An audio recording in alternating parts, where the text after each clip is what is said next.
निविदा कर्मचारी के लंबे समय से अपनी मांगों को कर रहे हैं, लेकिन बात बनती नजर नहीं आ रही। उसको चलते आपको बता दें कि उन्होंने लखनऊ के यूपी प्रेस क्लब में प्रेस वार्ता की। इस प्रेस वार्ता के दौरान उन्होंने इरादा स्पष्ट कर दिया है कि वो एक लंबे आंदोलन की तरफ जा रहे हैं। आपको बता दें कि तमाम जो अपनी मांगों को रखते हुए उन्होंने इस प्रेस वार्ता के दौरान सीधे अपने इरादों को स्पष्ट करते हुए कहा है कि उनकी तमाम जो समस्या उनका समाधान होना चाहिए।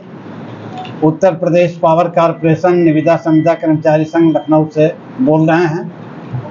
आज प्रेस क्लब लखनऊ में ये प्रेस वार्ता इसलिए बुलाई गई है कि पावर कारपोरेशन प्रबंधन द्वारा नियमित प्रकार के कार्यों को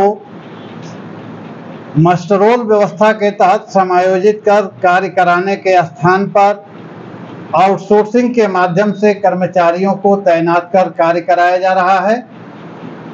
आउटसोर्सिंग के माध्यम से जो कर्मचारी तैनात किए गए हैं उनका लेबर का अनुबंध करके लाइनमैन, उपकेंद्र परिचालक और कंप्यूटर ऑपरेटर का कार्य कराया जा रहा है। कर्मचारियों की जितनी संख्या होनी चाहिए उतनी संख्या नहीं है। सुरक्षा उपकरण का बहुत बड़ा अभाव है, केवल कागजों में ही सुरक्षा उपकरण दिया जाता है।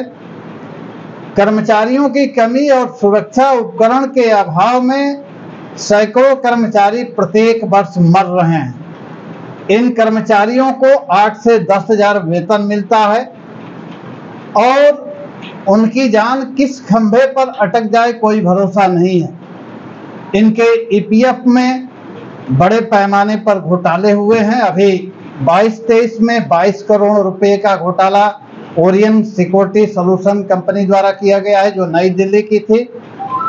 तमाम दुर्घटनाएं हो रहे हैं। 2022-23 में सबसे ज्यादा बिजली से मौतें हुई हैं। 2022-23 में सबसे ज्यादा कर्मचारियों का उत्पीड़न हुआ है। इन तमाम समस्याओं को लेकर के जब कर्मचारी अपनी बात को रखने का प्रयास करता है तो इन कर्मचारियों को मार्च में आंदोलन के नाम पर कार्य से हटा दिया गया। हजारों कर्मचारी मार्च में हटा दिए गए। अप्रैल 2023 में उपकेंद्र परिचालक सहायक के नाम पर हटा दिए गए। संगठन की यह मांग है कि कर्मचारियों को मस्टरोल व्यवस्था के तहत समायोजित कर कार्य कराया जाए और जब तक मस्टरोल व्यवस्था के तहत कर्मचारियों के समायोजन नहीं होता तब तक इनके कार्य के अनुरूप अनुबंध किया जाए। जो लाइनमैन का काम कर रहा है उसका अनुबंध लाइनमैन का होना चाहिए।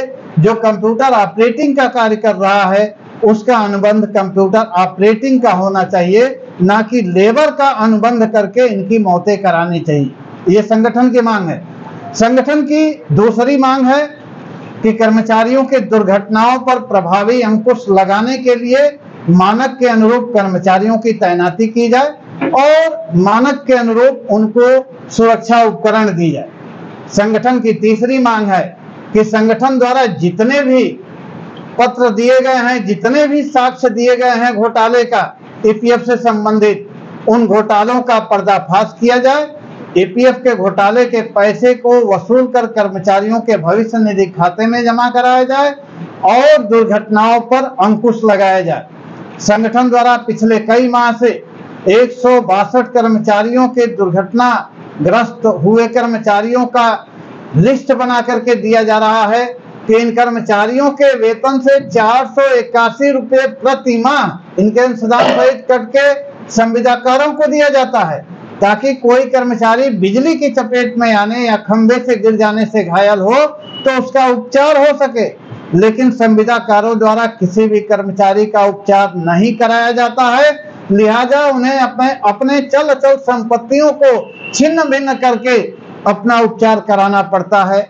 आज ये स्थितियां बिजली विभाग में हैं, इसके बावजूद भी कर्मचारियों का शोषण चरम पर है। मैं इस प्रेस वार्ता के माध्यम से बिजली के आउटसोर्स कर्मचारियों के हो रहे शोषण, उत्पीड़न एवं आए दिन हो रही मौतों को माननीय मुख्यमंत्री जी तक पहुंचाने का प्रयास कर रहा हूं। आशा ही नहीं अपितु विश्वास भी है कि ये सारी बातें माननीय मुख्यमंत्री जी तक पहुंचेंगी। इसको लेकर संबंधित अधिकारियों से, विभागीय मंत्रियों से कोई मुलाकात की, कोई वार्ता हुई? इन सभी समस्याओं को लेकर के अभी ये मान के चलिए कि करीब 10 बार तो हम मिल चुके हैं और 50 पत्र दे चुके हैं विद साक्ष्य। ये नहीं कि हमने जबानी कहा कि 22 करोड़ रुपया ओरियन सिक्योरिटी सॉल्यूशन ने घोटाला कर दिया, जबानी नहीं कह रहे हैं, इसका साक्ष्य दे रहे हैं। ये नहीं कि हम कह रहे हैं कि 1 करोड़ 24 लाख रुपया मेसर्स विद्युत मजदूर कल्याण समिति ने घोटाला कर दिया है, हम जबानी नहीं कर रहे हैं, इसके साक्ष्य दे रहे हैं। माननीय ऊर्जा मंत्री जी 27/10/2021 को उन्होंने एमडी पावर कारपोरेशन से कहा कि संगठन द्वारा जो साक्ष्य दिए गए हैं इसकी जांच कराई जाए। मैंने कई कंपनियों के साक्ष्य दिए, उसमें जांच बैठी, जांच अधिकारी द्वारा संगठन से सारे साक्ष्य लिए गए, लेकिन 2021 से लेकर के आज तक क्या जांच हुई नहीं हुई या उसमें लीपापोती हो गई, संगठन को कुछ नहीं बताया गया, जबकि बराबर उसकी मांग कर रहे हैं कि इसकी जांच कराई जाए और संगठन को जांच आख्या उपलब्ध कराई जाए। तो कितनी कंपनियां हैं जो बिजली विभाग के काम में? बिजली विभाग में इस समय सैकड़ों कंपनियां हैं और ये एक काफी बृहद कार्यक्रम है, क्योंकि 5 इसके डिस्काम हैं, 5 डिस्कामों में अलग अलग कंपनियां लगी हुई हैं, छोटी छोटी कंपनियां लगी हुई हैं और उन्हीं के माध्यम से ये लेबर सप्लाई का कार्य हो रहा है। इसमें ब्लैक लिस्टेड कंपनियां भी शामिल हैं? बिल्कुल, अवनी परिधि जहां तक अभी